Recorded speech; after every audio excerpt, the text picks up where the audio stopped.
Good morning and welcome to the MRTA conversation today, our Thursday webinar educational series. Today, we're going to talk a little bit about financial wellness and a whole bunch of different topics today. So I appreciate you joining us. And as we have people signing in right now, just a couple of quick housekeeping details. All participants are in a listen only mode. If you have questions, things that you want to know a little bit more about, you can drop them into the Q&A feature there, and Kel and I will monitor that feature and make sure that we answer those. If it's something specific to your situation, we will probably just address it back to you via the Q&A or the chat feature. If it's something that the whole group wants to hear from or needs an answer to, then Kel and I will stop the conversation. We'll address that as we go through here. And then at the end, we'll have a chance to take questions again as well. You'll also notice this QR code down here at the bottom. We want you to have your smartphone handy. We're going to talk about how to use that QR code to get some information that on some of the topics we talk about today that Kel and his team can respond back to you as well. We do record every one of these sessions. We put them out on the MRTA website, usually within a week. If you'll go out to the MRTA website, look under benefits, on the far right-hand slider on the benefits, you'll see the MRT educational series, and it's got recordings for the past year out there. So it's a great opportunity to go back and catch up on some things that you missed. Share it with your friends or your family on some particular topics, or your spouse, because some things that we talk about today especially may be very pertinent to someone in your family if it's not applicable to you, but you can use that for future reference. So grab a pen and paper today. We're going to talk about a wide variety of things. We're going to do a little poll as well. I do want to do a quick shout out. I don't know if she's on here, but if you know Morgan back in the MRTA office, today is her birthday. And if you want to give her a shout out, give her a call, and email, that type of thing, you can give her a call and let her know happy birthday. Wish her that. She takes care of all the MRTA members out there as well.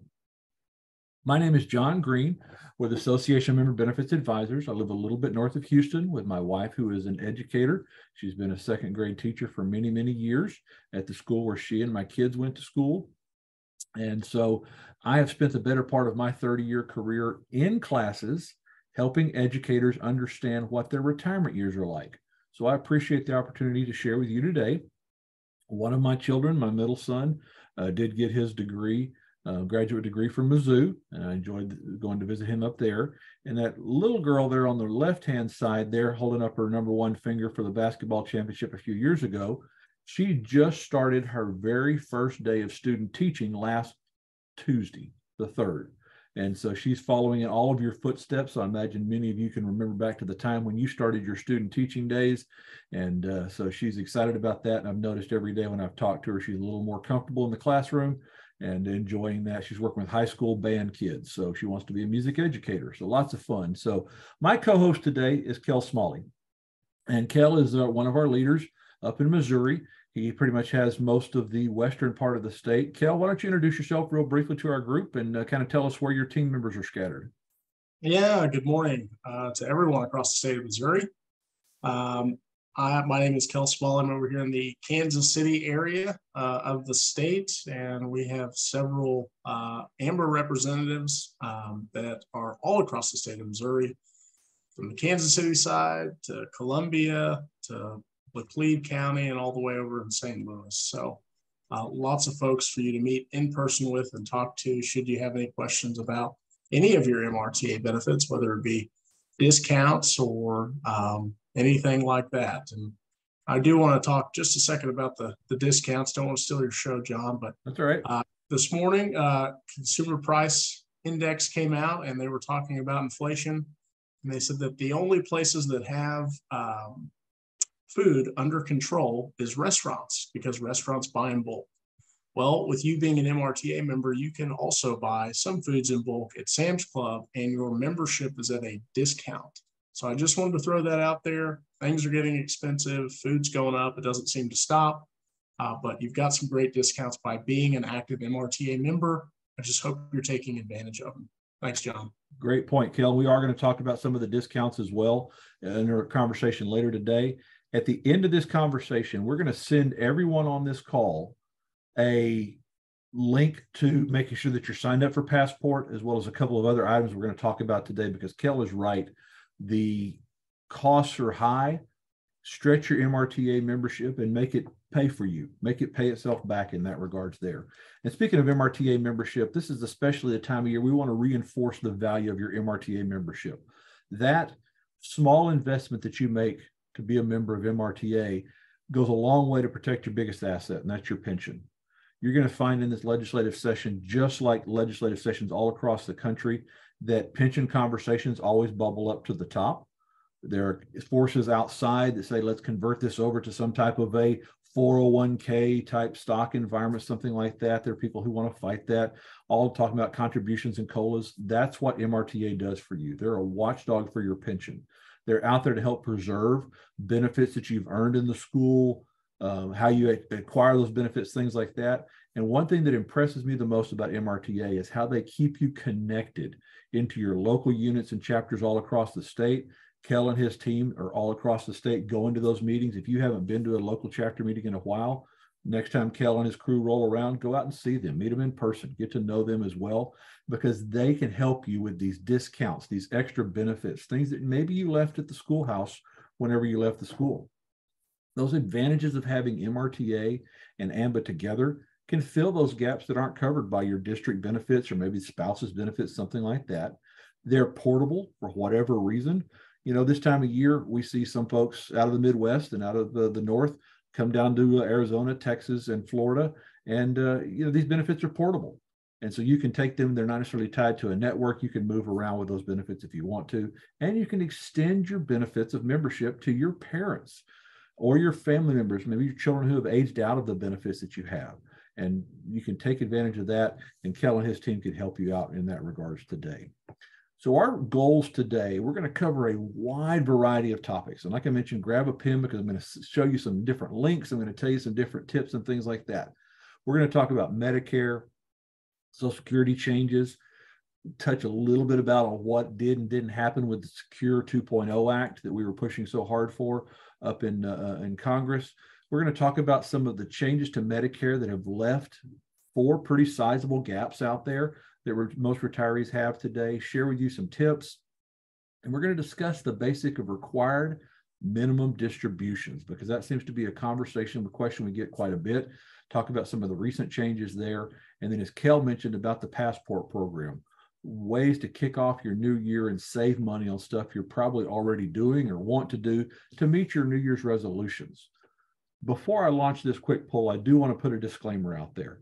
We're going to talk about some things that are tax related, Social Security related, Medicare related today that may or may not apply to your specific situation. I always encourage you, talk with Kel and his team about your individual situation. If it's something that needs to be referred to a tax professional, please do that as well. So don't take this as specific advice for your situation. This is more general in nature, some of the changes that have been made out there. So let's jump out here real quick, take a quick poll, because, you know, we still are technically within that New Year's resolution period. And if you're like me, by the time you get to about mid-February, you're down to about half a resolution. So we're launching this poll out here. Tell us what your New Year's resolutions are. You know, kind of the category as a whole. It'll help Kel and I kind of direct this conversation today as we go through here. So I've launched a poll. Feel free to answer that. It's totally anonymous. You can answer 3 or 4 if you want to. If you're like me, I start out with 3 or 4 resolutions and get, like I said, work it down to about half of one by the time February gets here. So we'll just take a few seconds to answer that question there. And that'll kind of help us give our conversation as we drive through here. So I do appreciate you joining us. Hope that the weather is well up there in Missouri today. A cold front blew through here, and for us in South Texas, a cold front means it gets down into the 40s. And so, you know, that's rough for us, Kel, in that regard. So I'll keep this open just about 3 or 4 more seconds, and we'll share the poll. 3, 2, 1, last call.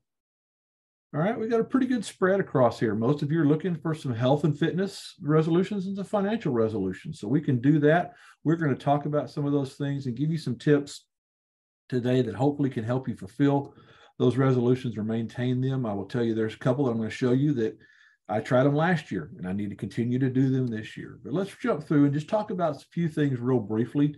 We've got a Medicare webinar coming up at the end of the month on the 26th, where we're going to go much more in depth on Medicare and talk about it, especially for those of you who are not yet Medicare eligible. I highly encourage you to sign up for that because we're going to talk about the steps and the process you need to think about.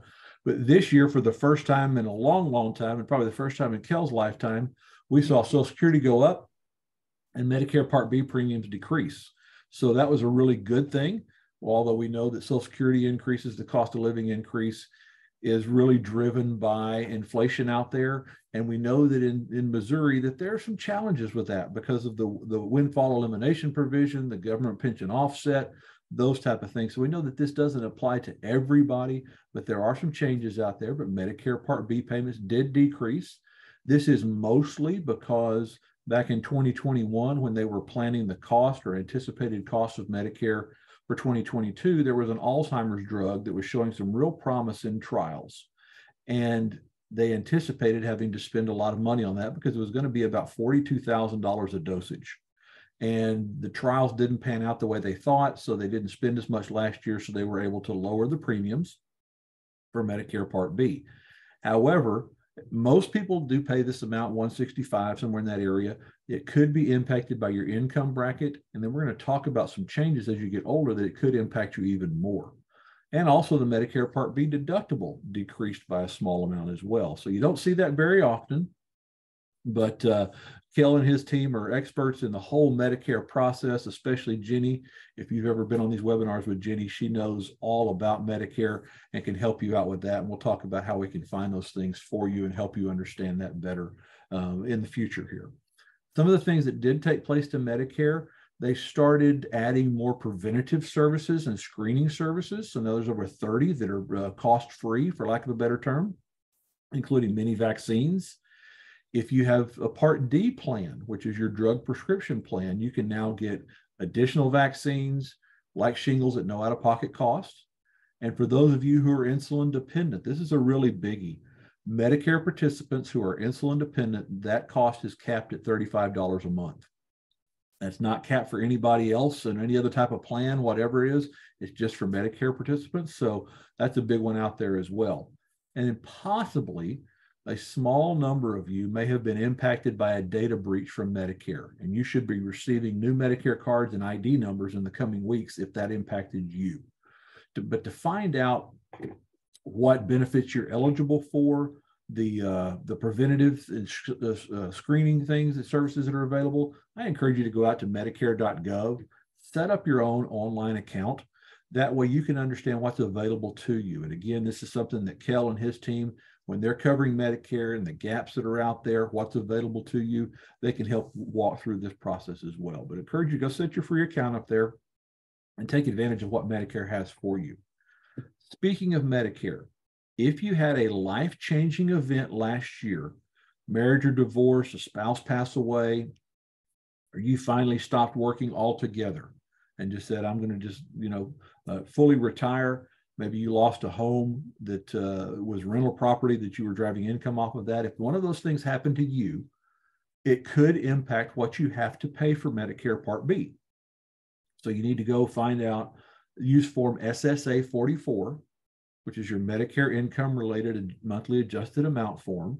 You can use that and file it at any time. You don't have to wait until your taxes are filed. So you can file it now if something happened to you last year and possibly get your Medicare premiums reduced depending upon your income. So if one of those things happened, that's just a quick little tip. So write down SSA 44 if one of those things happened to you as well. We're going to jump in and talk more about plans. And this is why I have Kel on the call today, is he and his team are experts in this area. And one of the ways, and many of you said you want to be not only healthy and fit is one of your resolutions, but make some financial decisions, some wise financial decisions. It pays to understand your plans, whether you are on Medicare, whether you're on a Medicare Advantage plan, whether you're on a private insurance through your spouse or through other form of work, something like that, or maybe you're on a hybrid of those. As we have some people that have medical insurance through their spouse, but they also pay Medicare and have Medicare coverage as well, things like that. It pays to know that even if premiums don't change, or in sometimes the case of Medicare go down, co-pays, deductibles, co-insurance, those things do change from year to year. And sometimes they'll change on certain procedures or on inpatient procedures versus outpatient procedures or doctor's visits, things like that. One thing that we see quite a bit is there changes to what is called the OOP, the out-of-pocket plan, the out-of-pocket maximum. This is the most that you'll spend out of pocket before your insurance coverage covers everything. And sometimes companies will increase that OOP, the out-of-pocket maximum, that they have internal to the policy to keep their premiums lower. We see this oftentimes with Medicare Advantage plans. They will increase their OOP out there. And so it pays to understand your plans, know what's out there. And to be a good healthcare consumer, understanding your insurance coverage is first and foremost. Oftentimes, I listen to my mom, her friends at church, and her little birthday group, stuff like that. They start talking back and forth and sharing things that they heard from someplace, and then it gets to be that game of telephone, where by the time it gets to the end, nothing is true and couldn't be further from the truth about what coverage they have out there. So understand your coverage. I'm going to encourage you to have Kel and his team review what you have, make sure that you've got what you need. The other thing is, I notice when I go to my mom's house, she's in a Medicare Advantage plan. And I know this is with some other plans as well. Every so often, I'll go through her mail and I'll find a $25 Visa gift card or something like that, because she takes advantage of the perks and incentives in her medical plans, whether it's a well woman screening, a mammogram, something like that. If you have that, I encourage you to utilize that, not only for the perks, but more importantly, so that you don't skip that preventative care. Make sure you get your preventative care out there. And then, as I mentioned about the out-of-pocket maximums and copays and deductibles, it pays whenever you're going to your doctor, no matter what type of plan you're in, or if it's just straight Medicare. Ask for pricing transparency and then shop around for services. And I want to give you an example of this. I was talking with my mother-in-law back over the New Year's holidays, and she was talking about a doctor she's gone to for many, many years that several years ago bought a piece of scanning equipment. Now, I don't know what it was, but he was able to provide this scan in his office for his patients, and Medicare covered it. And so it was very simple for my mother-in-law to go see the doctor for her checkup, have this scan all in one place, and get the reading done all nonstop. Well, a few years ago, Medicare changed and said this particular piece of equipment and this particular scan procedure will no longer be reimbursed unless it is performed in a hospital. Well, that makes a world of change. And so ask your doctor, oftentimes if they're prescribing additional services or scans, things like that, is that covered under Medicare? Is there going to be anybody that is not part of your Medicare program that's going to be reading the scans, things like that? So that's how sometimes Medicare can make these little cuts and changes along the way. And we're going to talk a whole lot more about that on the 26th, but I just want you to have those few tips down there to help you be a better healthcare consumer. Now, Kel and I, like I said, every year we read that Medicare and You brochure covered front to back. You know, it's not riveting information, but it's really designed to make sure that we're professionals and can help you out there. And one thing that we find when we go through these changes that Medicare makes, whether you're on a supplement plan or healthcare advantage, or Medicare Advantage plan, or you have private insurance, there's usually four main categories of, not say coverage, more four main categories that aren't covered or have less coverage than you may anticipate. The biggest being any type of home health care, nursing home care, facility care, and even changes to how recovery care is done. That's a huge gap out there. Secondly, cancer, heart attack, and stroke. Those are the three biggest things that seniors have to worry about from a medical situation. And the cost associated with that, there's really good coverage in most Medicare plans. What we find is about 60% of the cost related to the treatment outside of after the initial diagnosis are not covered by Medicare. It's transportation related, could be prosthesis, wigs, anti-nausea medication. Where we're also starting to see this, and it really could impact you possibly in Missouri, is in the rural areas, is that as Medicare makes reimbursement cuts to medications and immune suppressive therapy type drugs, things like that. Doctors that take Medicare can't afford to provide that service. And so we're finding members having to pay it out of their pocket, or they're having to travel to Kansas City, St. Louis, bigger cities to get that care out there. So that's a big cost sometimes related that's not covered by Medicare or private insurance. And then no matter how much the federal government tries to regulate ambulance services and air ambulance services, helicopters, they really can't ever get their hands around what the medical transportation industry does. Usually about 20% reimbursement is all that Medicare comes up with. And so there's a pretty big cost related to that. And then there's not any coverage for life insurance, so to speak, anything after a death related to those policies out there as well. All right, so we've talked about your plans. We've talked about your medical plans and understanding why you need to review those every year and how Kel and his team can help you out there. Let's talk about financially healthy actions, because so many of you said we want to get more financially fit in 2023. We're going to talk about spending, planning and organizing, a little bit about insurance, and then how to protect your nest egg, because each one of these things could impact you in different ways, especially in the state of Missouri, which is kind of some of your spring weather issues and things like that that come in here. So when you talk about spending, and Kel kind of hit on this consumer price index going up everywhere, those three biggies are housing, transportation, and food. Now, as a retiree, most retirees really don't have a housing issue because they've probably paid off their mortgage. But surprisingly, we're seeing more and more retirees that have either taken out a second mortgage to make ends meet, possibly done something, taken out a second mortgage or a home equity loan to pay for a kid's college, something of that effect, or a medical issue. So I want to just kind of share with you some trends that we're seeing out there of ways that you can maybe reduce your costs, save a little money, but also maybe make some money off of your housing or off your transportation issues. Now, we talk about downsizing. Everybody says, well, once you retire, you should downsize because you don't need as big of a house. And a lot of people don't want to do that. But if downsizing is an opportunity for you, we're starting to see a little bit of cool off in the market, that you may be able to sell a larger home and get into a smaller home and save a little money that way, especially when it comes to upkeep and utilities, things like that. But this one area that we're seeing is kind of interesting. It's called house hacking. And it's how the term house hacking is, how do you derive money from your home that you live in? And we're seeing it in 2 or 3 different ways. A lot of people are familiar with the Airbnb, where if you've got a secondary home or a property on the lake or something like that, that you can put it in a rental pool, for lack of a better term, and earn money that way. But some people are house hacking and using a room or a guest house in the back, something like that, to rent out space. My mother took in a tenant last year, a young lady that works for my brother. And so she lives there, pays my mom a little bit of rent, but it also gives my mom peace of mind knowing that there's somebody else there in case something happens to her. Now, she doesn't live too far from us, but it's just nice knowing that somebody's there. So that's a way that she picks up a little extra income that way. The newest trend we're seeing is with people who have extra space.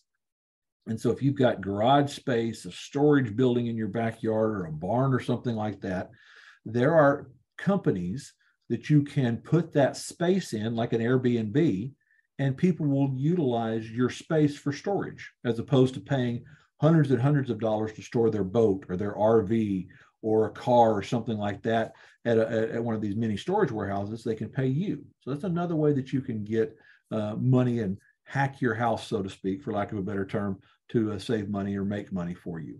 And then mortgage rates, as we've seen, have gone up.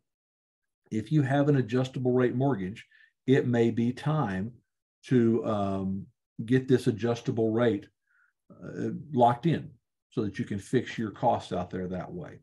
When it comes to transportation, I'll talk about this a little bit more when we talk about insurance. If you've got an unused vehicle that you don't need, now may be the time to sell it. While used car costs are pretty high, you can make a good amount of money on that. And if you don't drive it as much, we'll talk about it on the insurance side, you may be able to save money on your insurance that way. And then Kel hit this one. We talked about food costs. And food costs, they continue to go up, but using the Passport program, which is free with your MRTA membership, you can save money on meal prep programs, dining out at restaurants, You can also save money, as Kel mentioned, with Sam's and Costco memberships that can save you money by buying food in bulk. I'm going to show you a little bit more. We'll send you some more things on how to get involved with the Passport program. Again, it is free for those of you who are members of MRTA, and using it one time, you would be able to save more than your MRTA membership costs. So it's a great way to save money that way. Let's talk about insurance real quickly. The three main types of insurance that you probably have: home, auto, and life insurance. It's very important to check your coverages every year. Look at on your auto side, check your deductibles out. If you've got a small deductible, like a $50 or $100 deductible, raising that to $250, $500, or even $1,000 could save you quite a bit of money. Also, look at how you use your vehicle. Most companies offer either a mileage rate for how much you use your vehicle, or they rate you on whether you use your vehicle to go to and from work, or if it's just for pleasure use. So some of you may have retired and you may not have ever changed your usage of your vehicle with your insurance company. So you still could be rated as to and from work. And that's a much higher insurance rate than if you just have personal use without going to work. If you're not driving very far, again, call your agent and ask if they have some type of mileage use program that says, all right, based on your mileage, you're paying a whole lot less of a rate. So there's some ways to save money that way. Ask about affinity discounts. Do you have discounts for teachers, retired educators, things like that, that you could be able to save that way as well? And then also review your policy for maybe some specialty coverage that you don't need anymore. You could have a vehicle that has specialty coverage for pet insurance or for towing a boat, and you don't do those things anymore, you don't have Fluffy around anymore, then you can get those coverages dropped there. Always shop around, but be careful. Many companies have a discount that's pretty sizable to get new customers to come over to their company.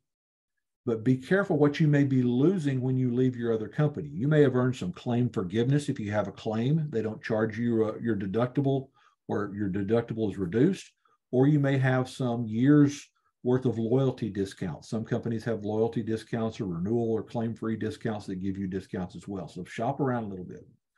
When it comes to home values, what we're seeing now is that because of all the storms down in the South, down in Florida, companies are going back and revaluing or reevaluating the value they place on your home insurance. That's called your replacement value. Your replacement value is not what you could sell your property for, and it is not what your property is being taxed at, what the tax rolls show. Replacement value is what your home is worth to, or the cost to rebuild it if it is totally destroyed. And insurance companies are going in and not only raising rates on property insurance and homeowners insurance, but they're also reevaluating and revaluing homes. Some companies do this automatically every year. Other companies do it periodically. So take a look and see what your replacement cost value is on your home, because that also determines your deductibles. That's the out-of-pocket amount that you'll have to pay if you have a storm. Now, in Missouri, I want you to look for two things. It's very possible that you have a deductible that is separate for wind and hail, meaning that if a tornado rolls through or a hailstorm rolls through, you would have to pay 1%, 2%, 5% of your home's replacement value to get your home repaired. So take a look at that first and foremost, and look at those deductibles, because as your replacement value goes up, the percentage, that dollar amount goes up as well for your deductible. So take a look at that. The other thing you want to look at, and this is some of the major companies that are out there, take a look at your roof coverage and ask your insurance agent about this. If you have a roof of a certain age, they may automatically in the policy switch your roof coverage, and I want you to write this down, to actual cash value. And what that means is that if your roof, say, is 15 years of age and it has not been replaced, and a hailstorm comes through, they will pay you the depreciated value of your roof, and it may be less than what it costs to replace it altogether.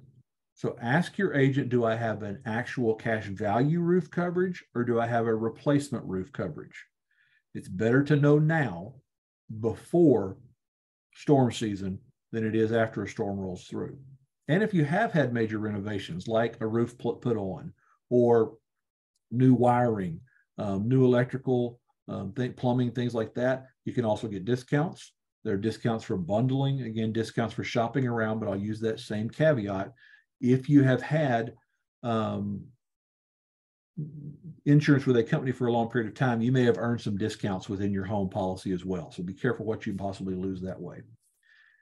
I ran through this with my life insurance just this past week when I was watching some football games on TV. I've got out my file folder and looked at all the policies I have for my wife and I and my kids. I checked, do I still need them? Which ones are term, which means they're going to expire at a certain date, versus which ones are permanent. I also looked to make sure I had nursing home riders on my life insurance policies. Some policies have nursing home riders that advance a portion of your death benefit if you have to be confined to a nursing home. It's important to review that. Again, Kel and his team can help you review those things to make sure you've got the proper coverage while you're living, as well as after you pass away. You do have options a lot of times in your policies if the premiums are going up, things like that. So it always is important to check what you have. Oftentimes, I see this with retired teachers. They went for many, many years in the school, and they had school life insurance that paid them 1 times or 2 times their salary. Never thought about it. They retired, and when it comes time to life insurance, they don't have it anymore because it stayed with you when you were in the school. So please, please, please check and make sure you've got that. And write down the word beneficiary. We're going to talk about that next, but I want you to make sure that you check your beneficiaries, and I'll tell you why in just a moment. All right, we're going to talk about organizing now. Planning and organization around your financial documents gives you peace of mind, gives your family peace of mind, and it puts you in control. I'm going to give you the opportunity to create an ICOD folder, what I call in case of death folder. It's in case of death or disaster. It is a series of 9 different subjects that you can create in a folder. If something happens to you, your family member can pick that up and know where to start. Or in the case of my wife, whenever she went to New York a few years back, had her wallet stolen, I was able to pick it up and I could call the bank, credit card company. I could fax her a copy or send her a copy of her passport photo and passport so that she could get out on an airplane out of New York. And our friends down in Florida, they had this situation, and you know, in several cities in Missouri, a tornado rolls through, your house is destroyed. Having this set of documents can really make a world of difference in getting your life back in order. I put mine in just a plastic looped folder, and keeps it weather protected. I live close enough to the coast down here in Texas that I can pull that when they say it's time to evacuate. We've got it all in there together. So we'll walk you through some of these things, but I'm going to send you, everyone on this call, I'm going to send you this document that I'm going to show you in just a moment. So some of the 9 buckets are life events, like your marriage certificates, birth certificates, things like that, any adoption papers if you have a situation like that. Then your life insurance and your retirement documents. And these are so important. Make sure you have, and I wouldn't say put your whole policy in there, but just a cover sheet that says, here's the life insurance policy, the phone number to the company, maybe the agent, the face amount. Check your beneficiaries. Here's why. Kel and I have done this for several years. We have taken out life insurance beneficiary checks, not to the surviving spouse, but sometimes to the former spouse, because the person who passed away, they never changed the beneficiaries on their life insurance policy. That's not a fun conversation. Make sure you check your beneficiaries. The other one that's just as sad and can really cause a lot of stress in families is when I take out 2 beneficiary checks to 2 children, but there's a 3rd child out there that never got added on the policies after they were born. Please, please, please check those things. Check your pension, your annuity paperwork, all of your state pension entitlements. Some of you may have taken your pension out in a form that says once you pass away, the pension goes to 0 for your beneficiaries or goes down to 75% of what you were paid or 50%. Check those things out there as well. Death in service documents. We had this question yesterday. What that means is if you or your spouse are still working with a company or a state agency or something like that that has benefits, they may have some benefits for you if you pass away while you are still working. And some of that could be how they accelerate your pension or a lump sum or some things like that as well. So make sure you have all those life insurance retirement documents there, who to contact. Then all your banking information. Used to, you could just take your checkbook registry and that'd have everything you needed. But now with online accounts and passwords and login stuff, have all that in one place. Same for your credit cards. Same for your safety deposit boxes. When my father-in-law's father passed away a few years back, my father-in-law went over to his house and found a brown envelope with about 15 different safety deposit box keys. That's all he had in it. Didn't say where it was. Some of them had the logos of the bank. Didn't know what was in there. So my father-in-law spent months going around to banks trying to figure out what went to what. Put what those safety deposit boxes, where those are, and what's in there. The other things that you want to put in your ICOD folder, your assets, any deeds, cemetery plots, timeshare ownerships, car deeds, things like that, anything related to IRA accounts and those passwords, things like that. And then conversely, any liabilities that you owe. If you still have a mortgage or a reverse mortgage, any proof of debts that you owe, cars, timeshares, things like that. This is probably one of the biggest scams that is played on grieving families, is that someone will come up and say, your mother owed me X number of dollars, and will show a document that looks pretty official. So please, please, please have those liabilities in there as well as your monthly expenses, your utilities, where the insurance payments are, any mortgages, loans, memberships, subscriptions. At AMBA, we write dental insurance and vision insurance for thousands and thousands of retired educators all across the country. Every week we get a call from a son or daughter that says, Mom passed away 6 months ago. I didn't realize that they were having deducted for their dental insurance. Those type of things. So like I said, you see where I'm going with that monthly expense thing to write down there. The same for email and social accounts. Write down your passwords, those type of things. Have those readily available so when something happens, those can be modified or locked off so that nobody else can take those over. Streaming services like Netflix, Disney Plus, things of that nature, passwords. And then your contact details, who your doctor is, Kel's phone number, your AMBA representative, ministers, lawyers, those type of things there. And then your essentials, your will, your power of attorneys, those type of things. Then instructional letters. This is a great time to put in here. Here's what I want to do if something happens to me, my wishes, things like that. And I mentioned to you, I was going to send this document to you. I'm going to send you a document that is two-sided, and that document has checklists that you can just drop down and fill out a box, take a box a week, and just fill your folder up with those things. So, and here's why I did this. This is a photograph of my mom and my daughter at Christmas a couple of years ago. And I noticed Christmas 2021, Mom was starting to repeat herself a little bit more. And so my brother and I both noticed it. So we started to say, we need to start to get her financial affairs in order. Now, I can confess my resolution, I didn't fully do that. I didn't fully complete that checklist. I'm going to do that this year. But we started asking my mom these questions. Where are these documents? She went over and pulled out 2 big drawers just full of paperwork that would take us months to go through. Any advisors, who her bankers are, who her doctors are. And these doctors, she's in a Medicare Advantage plan, they change all the time. So keeping up with who those are. Where does she get her medication from? And then we started having this conversation that, Mom, if you can't bathe yourself, dress yourself, how do you want to be cared for? Do you want somebody to come in and take care of you? Do you want to move in with my brother or me? Do you want to move to a retirement community? What do you want to do? And then what are your wishes?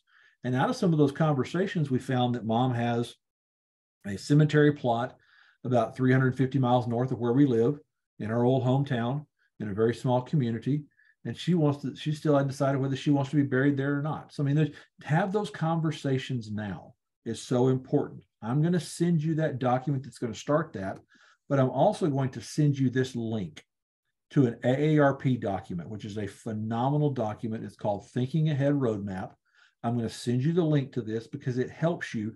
You can do it online, or you can download it and print it off. It walks you through the steps you need to do to make sure your financial affairs are in order, and how at the time you can't do it for yourself, how to gradually shift that over to someone that you appoint to be your financial advocate, for lack of a better term. Could be a spouse, could be a son or daughter, could be a financial professional, but it walks you through those steps. I'm going to send you the ICOD checklist. I'm going to send you the link to this AARP document, and then we'll send you some passport stuff as we go along there as well. Now, Kel and I deal with retirees and have the privilege of serving MRTA members, and we see oftentimes or hear some sad stories about certain situations that have really wrecked a financial nest egg.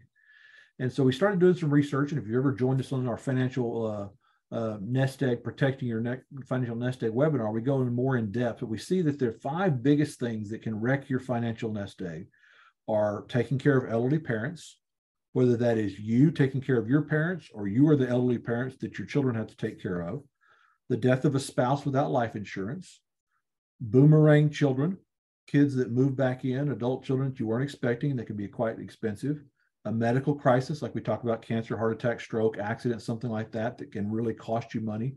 The biggest one that we see right now is overexposure to the stock market as we get older, because I'm sure everybody on this call remembers back in 2008 when the housing market popped and the stock market dropped almost 50% in just a few weeks. Well, if you had retired on 2008 and took your 403B out, then all of a sudden you had to make your income off of that was down 50%. That nest egg, if it's overexposed to the stock market as we age, you may not be able to recover that in time. You know, we just came off the worst stock market year since 2008.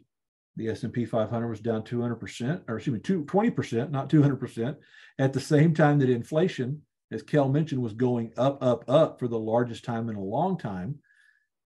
You can't just take that nest egg money that you had and put it over into a CD or throw it over into the savings account, because you can't keep up with inflation that way. So what do you do with that nest egg that you don't want to expose to the stock market and take a chance of losing money, but you want to keep up with inflation and keep up better than what you can get over at the bank? One of those is an MRTA endorsed asset protection plan. It defers the taxes. It doesn't require any type of medical underwriting, so no matter your medical condition. It does 2 big things that I like. One, it protects your money. If the stock market continues to go down, you won't lose any money. But if the stock market goes back up, you'll participate in the gains. So there's no potential loss to your nest egg out there. The second thing that I like really quite a bit are the long-term care benefits that are built inside or can be built inside, depending upon how you set this up, that allow for additional payments if you need long-term care. So it really is kind of a best of both worlds. Kel and his team can help you out there to understand that as you need. And I'll show you how to get a hold of Kel in a moment. Now, real quickly, we're going to hit on RMDs. This is a subject we have not talked about in Missouri, but we get a lot of questions about this all across the country, especially as our retirees age. The required minimum distributions are basically how the government gets their share of your money that you have put aside tax deferred during your working period. So think your 403Bs or your spouse's 401k account, that money that you've been saving tax deferred in an IRA or some other type of tax deferred account that you now say, the government says you've reached a certain age, you've saved it long enough, you now have to start taking out money out of that. We're not talking about your pension. Your pension is totally different. We're not talking about Roth IRAs where you've already paid the taxes on that.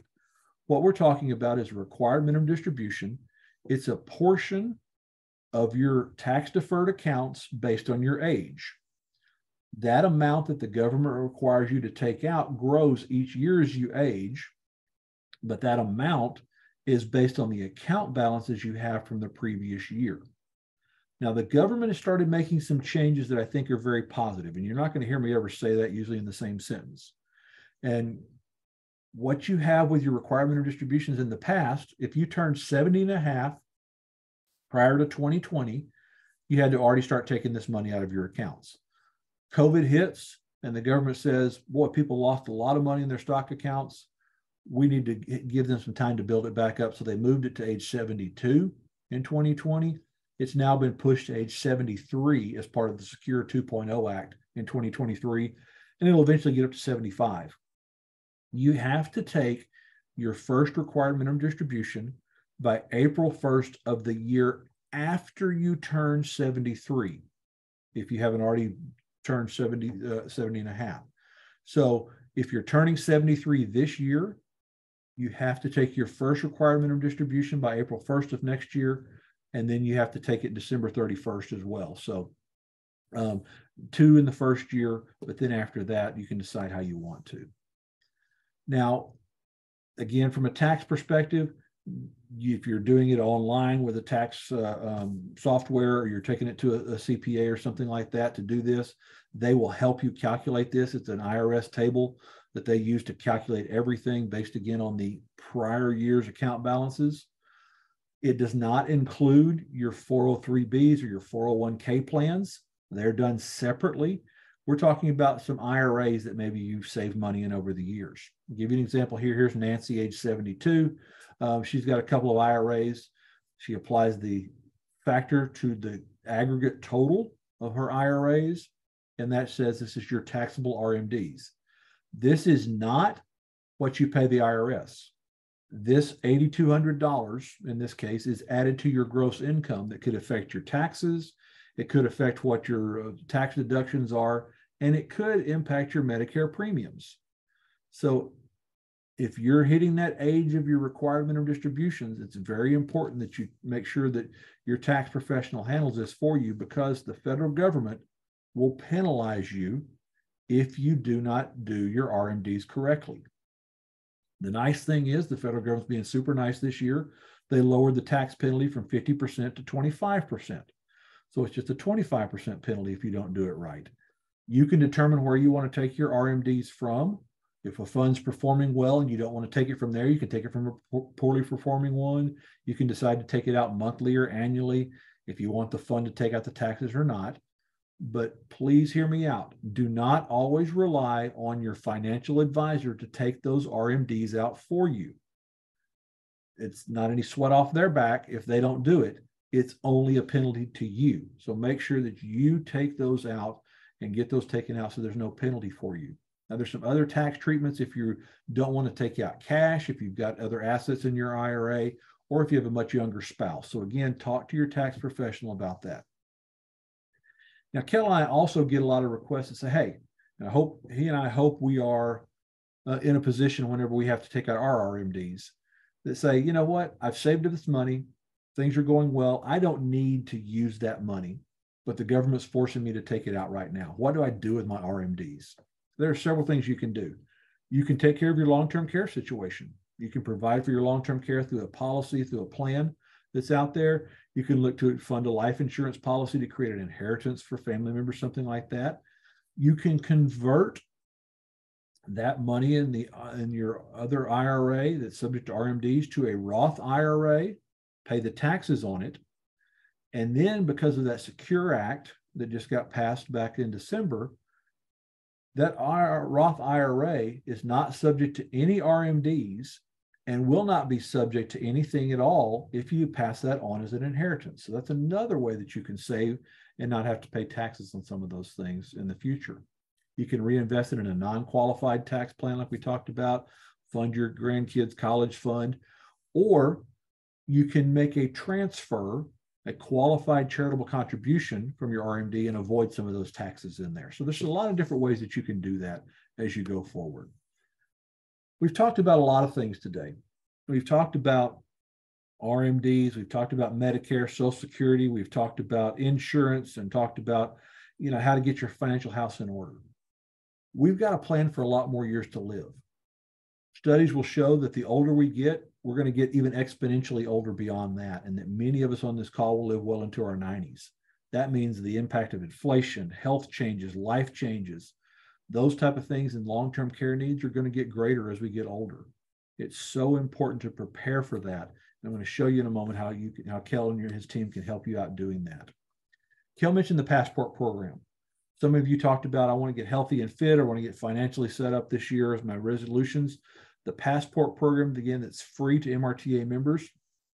There's a lot of new stuff out there this year. GNC products, if you're needing vitamins and supplements, it's a straight 15% off all of their brand name products in store, online, very easy to use. If you're into fitness programs or the Calm apps, things like that, there's a lot of fitness things out there for you. If you're looking at your taxes or you want to get a trust or a will set up, there's even companies that will save you money on that as well out there. So highly, highly, highly encourage you to get that squared away and take advantage of your passport savings that are out there. Also, as Kel mentioned, and I mentioned, it's time to schedule your benefits checkup. Things have changed in your life. Medicare's changed. Lots of things are changing out there. Sit down with an AMBER representative as part of your benefits of being an MRTA member. And Kel, kind of describe what that could look like or review what that does, that checkup looks like. Yeah, absolutely, John. So probably one of the biggest things we've been doing this year when we sit down and just kind of review everyone's benefits is saving people money. And a big part of that is Medicare. Medicare costs and prices go up every year, but we can always look at one of the A-rated companies endorsed by the Missouri Retired Teachers Association and see if, it's an apple for an apple, the same plan, but, might put some money back in your pocket. And, on average, we're probably saving folks about $500 a person. So that's gone really well, explaining the discounts to them and just reviewing any gaps in Medicare, a few that you went over here today. As well as the financial aspect of protecting the nest egg, because like you mentioned earlier, John, this investment program that the MRTA has endorsed, there's no fees that you pay, and you don't lose any money. So you might be on this path, but if the market goes down, you just kind of go on pause and stay right there with it, which is really awesome. And healthcare, and all these costs are increasing. Food. This can also be turned on as an income later in life where it still continues to earn interest, on the value, the base principle, that you can leave that legacy, to your next of kin or church, charity, your trust, wherever you want it to go. But it's a great program. I don't lose any sleep I don't lose any sleep at night when people put their assets into it, because I know that it's never going to harm them, which is awesome. And they're never going to call the MRTA and say, hey, what is this? Why did I put my money in this? I've lost it all. That's never going to happen here. So, it's not something that's going to make you really rich, but it will definitely keep you rich, which, is what we're all trying to do, I think. Okay. And you do this in person, Zoom, phone, there's all different ways that the member can. Yeah, absolutely. We prefer in person. We can come to you. But, if you live out in the middle of nowhere, we can do Zoom too. It doesn't matter. We're happy to come meet with you. Great. Appreciate that. So just a quick reminder, we have another webinar coming up at the end of the month. We're going to talk about Medicare in much greater detail, break all that down, help you understand. And this is really designed for anybody who's on Medicare, but really, really, really, if you are not yet 65, you're turning 65 soon, this is where you need to kind of understand and catch up on what steps you need to take to make sure that you're properly covered with your eligibility out there. So tell your friends about these MRTA webinars. Let them know this is a great way, because I guarantee you there's not anybody on this call today that doesn't know a retired educator that's not a member of our MRTA. This is a great way to introduce them to MRTA and help them join there. So I'll leave this open and take some questions right now. There's a couple of ways you can do that. If you want to put your question into Q&A or into chat, you can do it that way. Again, if you want to have Kel review what your MRTA benefits are, the discount programs, Medicare, ways that you can save you maybe $500 as well, just simply open up your smartphone, use your camera feature, and hover over that QR code. Take that QR code, a little form will pop up, you can fill it out. Kel and his team will get back to you right away.